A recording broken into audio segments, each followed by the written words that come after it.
வணக்கம் நண்பர்களே. இன்னைக்கு நாம பார்க்க போறது எஃப்எம்சிஜி செக்மெண்ட்ல HUL Hindustan Unilever.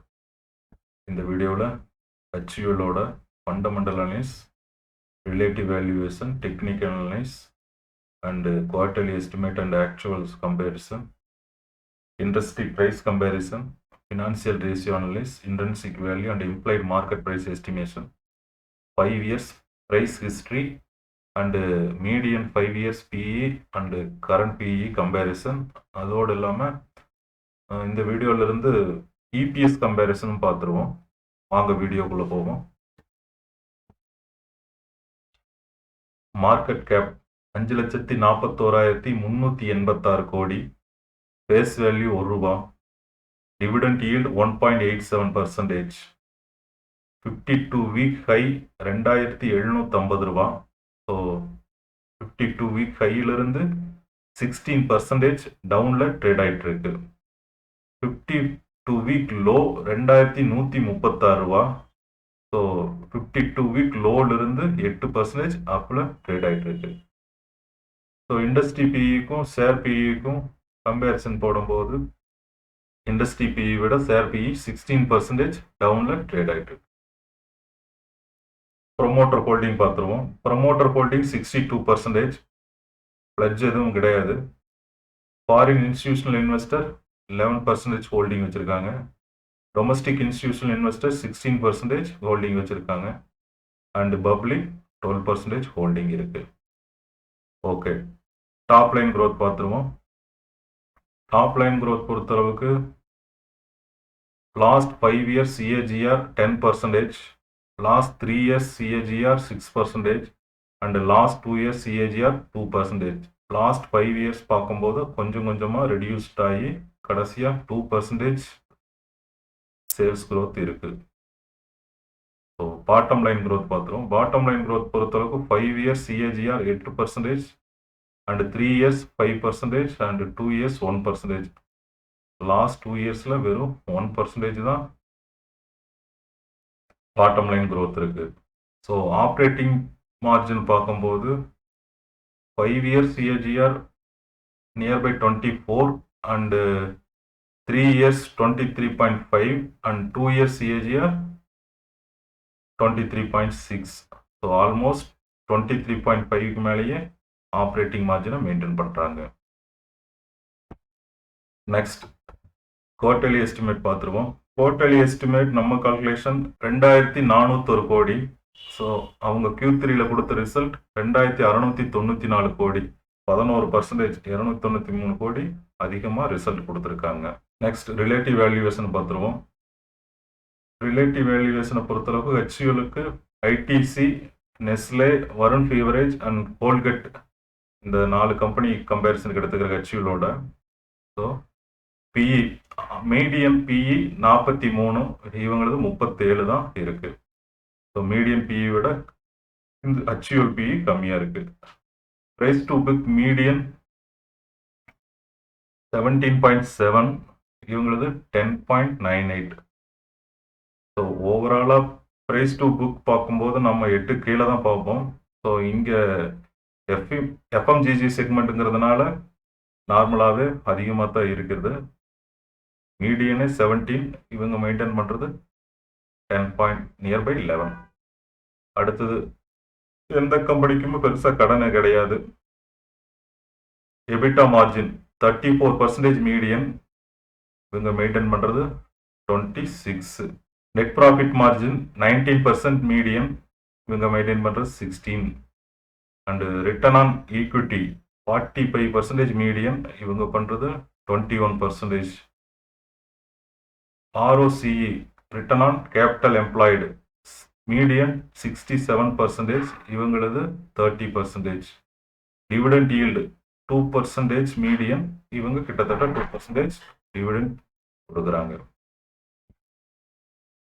Operating margin கம்பேரிசனில் மீடியன் 27, இவங்களது 23.5, அண்டு கரண்ட் ரேஷியோ 1.24, மீடியன் 0.68 தான் இருக்குது கரண்ட் ரேஷியோ. ஆக்சுவலாக கரண்ட் ரேஷியோ 1.68ங்கிறது லைபிலிட்டி அதிகமாக இருக்கிற மாதிரி இருக்குது இங்க. அடுத்தது interest covering ratio. Interest covering ratio பொறுத்தளவுக்கு எல்லா கம்பெனியுமே கடனே எது கிடையாது எல்லா கம்பெனிலையும். ஸோ அதனால இன்ட்ரெஸ்ட் கவரிங் ரேஷியோ எல்லாமே நல்லா தான் இருக்குது, நோ இஷ்யூ. டெப்ட் டு அசட் மீடியன் 38.6, நியர்பை 38 இவங்க மெயின்டைன் பண்றாங்க. And return on asset median 24, இங்க 13 தான் இருக்கு. அடுத்து பிரைஸ் டு சேல்ஸ் மீடியன் 7, இவங்க 8 வச்சுக்கிறாங்க. ஸோ 8ங்கிறது மீடியனோட கொஞ்சம் அதிகமாகவே சேல்ஸ் இருக்கு. ஓகே, அடுத்து இபிஎஸ் growth. இந்த வீடியோவில் இந்த இபிஎஸ் growthங்கிறது புதுசாக ஒன்று ஆட் பண்ணிக்கிறேன். மீடியன் வந்து 33% இபிஎஸ் growth. எல்லா கம்பெனியோட மீடியன் இபிஎஸ் growth வந்து 33% இருக்கு. ஸோ இவங்களது 51% இருக்கு. ஸோ மீடியனை விட இவங்களோட இபிஎஸ் growth நல்லாவே இருக்கு. டெக்னிக்கல் அனலைஸ் பார்த்துருவோம். Last 5 year weekly chart. So high வந்து 2988 ரூபா 2024 செப்டம்பரில் வந்த ஹை. அண்டு லோ 1872 ரூபா, இது வந்து மார்ச் 2022 வந்த லோ. இப்போ மீடியமா ஹைக்கும் லோவுக்கும் மிடில் ட்ரேட் ஆகிட்டு இருக்குது 2305.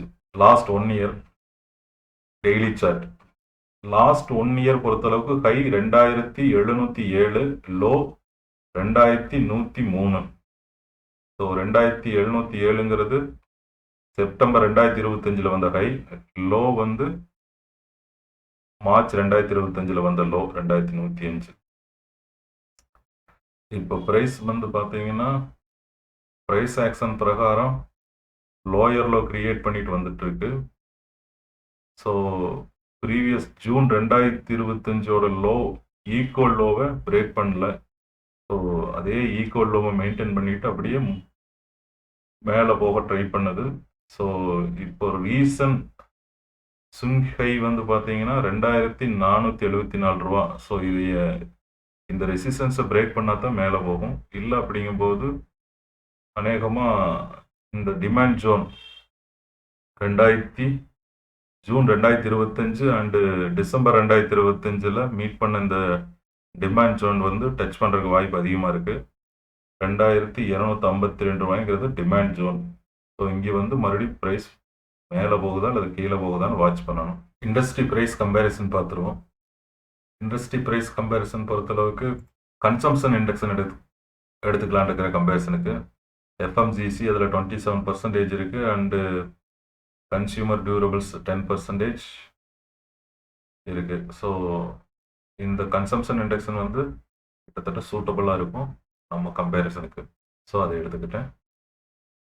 So Hindustan Unilever last 5 year weekly chart பொறுத்தளவுக்கு 2% தான் மேலே ப்ளஸில் இருக்குது. அது Colgate 33%, Nestle 48% plus, ITC 53% plus, and consumption index 93% plus. And Varun beverage இதெல்லாம் கம்பேர் பண்ணும்போது 453% ப்ளஸில் இருக்குது. இதே லாஸ்ட் 1 இயர் பார்த்துருவோம். லாஸ்ட் 1 இயர் பொறுத்தளவுக்கு HUL 1% கூட இம்ப்ரூவ்மெண்ட் இல்லை, ப்ளஸ் 0.49, கிட்டத்தட்ட 0.5% plus. And consumption index plus 9, and Nestle plus 18, Varun beverage -12, and Colgate -14, and ITC -23.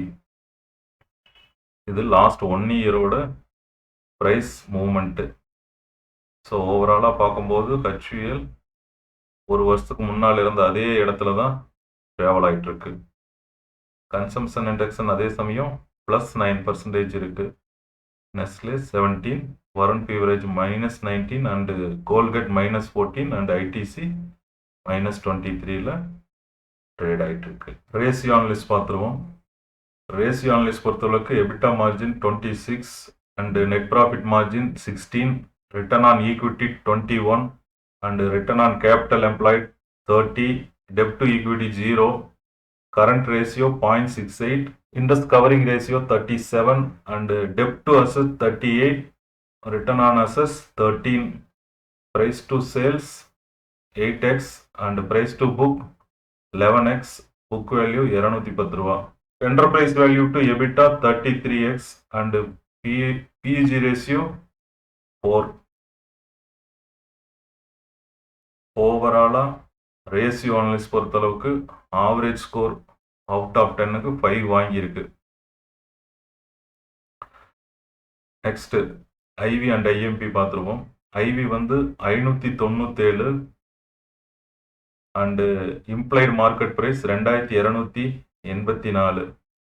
So ஐவியும் ஐஎம்பியும் ஆவரேஜ் பண்ணும்போது நம்மளுக்கு ஆவரேஜ் ஐவி ஐஎம்பி 1441 ரூபா கிடைக்குது. அதுலேருந்து மார்ஜின் ஆஃப் சேஃப்டி 9% கழிக்கும் போது மை பையிங் ப்ரைஸ் 1311 ரூபா.